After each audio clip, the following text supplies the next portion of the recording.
Usomlando USolwazi Jabulani Maphalala uphawulile ngokukhothama kwendlovukazi yamangisi waphawula nangodaba lwezikhali zamazulu ezathathwa ngamangisi emva kwempi yase Sandlwana.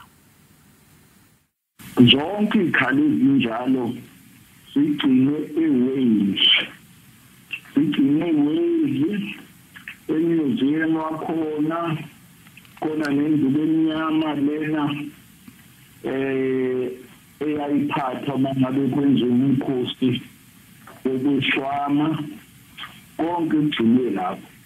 Ngangikhona ngo-2019 phelezela ingonyama lekhothene nawe uyabona lezo zikhali konke kulapho bese kuba ukuthi ke yonke imininingwane yokulingiswa ngonyama ucetshwayo wona kuseyinsa konke futhi kugcine kahle.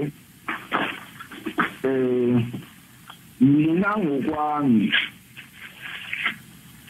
angaze ngizwe ukuthi laba abakazulu bafuna ukuthi ibuye yini nokuthi kukhona incwadi nje abale bayibhala bethi bayacela ukuthi ke ikhali ibuye.